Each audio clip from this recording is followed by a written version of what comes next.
Hello, so my name is Katie Webb, and we are going to go over the Love and Logic Parenting Teams, Chapter 1. And so let's get started.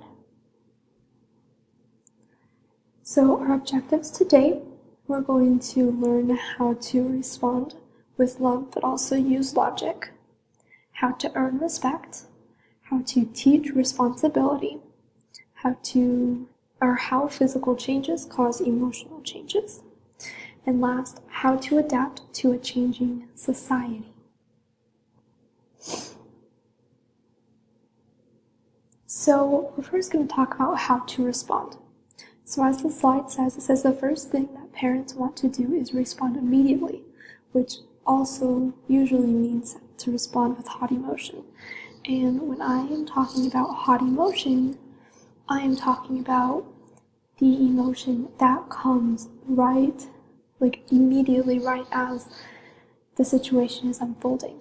And so sometimes with that hot emotion that you have, it's not the best to respond to it or respond with it immediately. Sometimes in certain situations, we will respond and we'll say things that we don't mean. We will react in a certain way that isn't the best, and so it's always important to know when to, use some of these tips. And so these tips, it says, try taking a step back. Try seeing everyone's perspective, your perspective as a parent. You know what it is, but then also try to see the perspective of your adolescent. It's not always going to be easy, but as you look at their perspective and try to understand what they're thinking, then maybe it will help you understand why they did something a certain way or why they responded in a certain way. The second tip is take a time out. Take a second to breathe. It's okay to, tell your adolescent, hey, I need to take a step back. I need a time out. I need a few minutes to think about how I should respond and what I'm thinking. It's not always easy to know when to take a time out, especially in situations when things are very tense and very difficult. But as you take a time out, sometimes it can help you take that step back and look at everyone's perspective as well. The third tip is ask your child how they think you should respond. Sometimes in very intense and difficult situations, if you ask your adolescent how they believe you should respond, sometimes it'll help them look at your perspective as well, and it gives you a second to do the other tips as taking a step back and look at their perspective and taking a second to breathe to know how you should respond. The last tip that I came up with was try and talk out your feelings instead of harboring them. So with this tip, just a little explanation with it. As it says, talk out your feelings, we always know that it's really important to tell everyone or tell the person in the situation your feelings instead of harboring them, instead of keeping them inside of you, because sometimes if we keep them inside of us, it will all build up and it'll come out, and that's not what we want. It's always important to talk out your feelings instead of arguing them or yelling them, because again, you'll say things that you don't want to say. So next, we're going to talk about respect. So when parents of adolescents, you might think, how can I earn their respect if they won't even listen to me? So this concept is a little difficult to do, but if you want to earn their respect, you might have to parent them in a way, use parenting styles that might upset them, but it'll also teach them. They'll learn from them.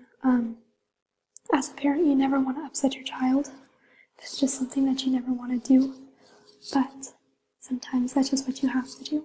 So, in our book, Parenting Teens with Logic and Love, by Kate Klein and Faye, there's a story about an adolescent named Ryan.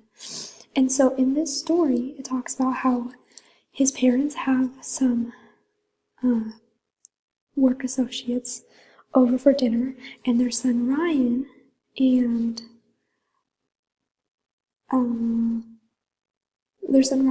out on a date. So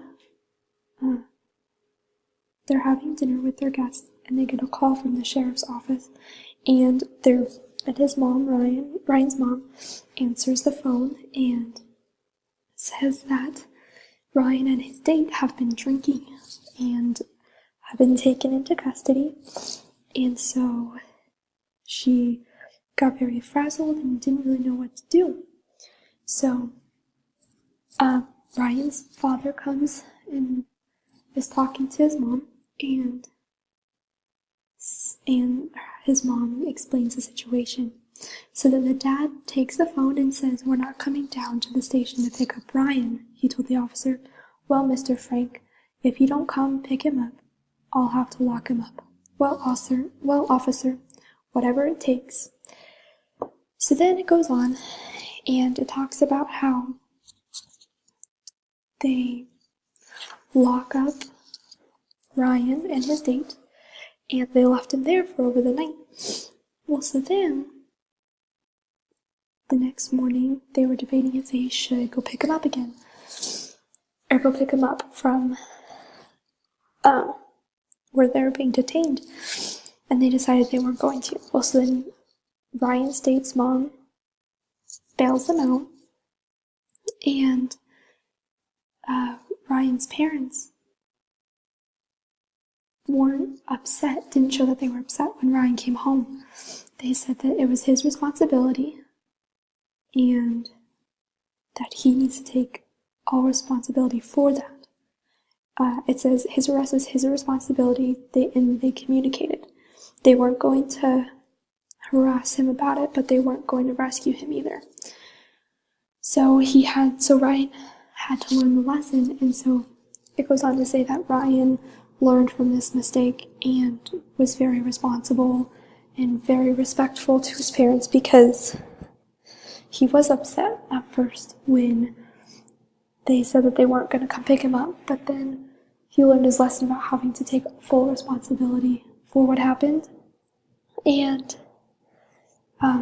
Ryan learned a lot of respect for his parents, because they weren't just going to bail him out right away. So that leads into our next topic of responsibility.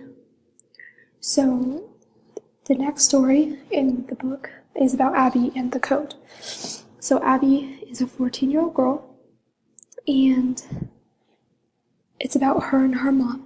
So her mom was having a fun evening, and she went to go grab her coat that cost $389, leather coat, and it wasn't there. And so she knew that her daughter Abby had it, and so Abby was gone. So then when Abby came back, it says later that evening, Lori waited up for her daughter, stewing in anger. When Abby got home, she indeed did have the coat on, and there was paint on the sleeve. "Abby," her mother began, "how could you have done such a thing? You know I just bought that coat." "Oh, Mom, it's not a big deal." "Not a big deal. I just bought that coat, and now there's paint on the sleeve." "That wasn't my fault. It was an accident. Besides, if you weren't so stingy and ever bought me anything nice for myself, I wouldn't have to borrow your stuff to wear." At that, Lori was ready to hit the roof, but she had been taking a love and logic class and knew that she was too emotional to deal with the situation at the moment. "Abby, I love you too much to argue with you, and I am in no state to solve this right now. But you wore the jacket without permission. You are going to have to find a solution for this. Let's go to bed and we can discuss it later. Let me know what you figure out." The next day, Lori approached her daughter and asked about the coat. "Have you thought about what you're going to do?" "Oh, I don't know. Can't you just grab me or something?" "That won't really solve the problem, would it?" "I guess not." Would you like me to give options?" "I guess so." "Well, you could buy a new coat. How much would it cost?" $389. "I can't do that. I don't have that kind of money." "Okay, well, you could just blow it off." "Oh, I couldn't do that. You never forget what happened and never let me forget it either." "Well, you're right there. Another option would be to take it to a leather expert and see what they could do about getting the paint off." So Abby learns that she has to take responsibility for her actions, and that's exactly what she does. It's better if she goes bankrupt at the age of 14 instead of later. So next is about the physical changes that adolescents go through. What happens is their brains change so that they can think abstractly. They might question your faith, and they're not too sure they believe in you either. Their hormones rage as never before. They are susceptible to everything from incredible growth spurts to extreme mood swings. Their bodies produce more oil, making them break out, and they also become more fertile. What to make out of this? All of the changes will cause them to respond differently to you, and they will be more emotional. They will care more about their appearance than ever before. They will question everything because they are starting to figure out everything for themselves. Now, how to adapt to changing society. Society makes your adolescents think that they have to know who they are right away, and that is not true. They don't have to know who they are, but you are there to help them and just be there for them. Show respect to your adolescents' thoughts will help you in a changing society. Knowing that they have a say in what happens in their life is very important. Lastly, you will run into situations where you have no idea what to do, but that's okay. Just trust in yourself and your parenting skills and your relationship with your adolescent, and everything will be okay. In conclusion, there is hope. Show unconditional love for your teen, and they will know that you love them. Sometimes parenting strategies will make your teen mad, but they will love you in the long run. Where respect is given, respect is earned.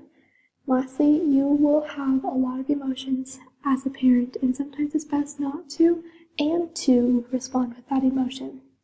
The love of a family is life's greatest blessing. And that is all I have for you for chapter 1. So thank you so much.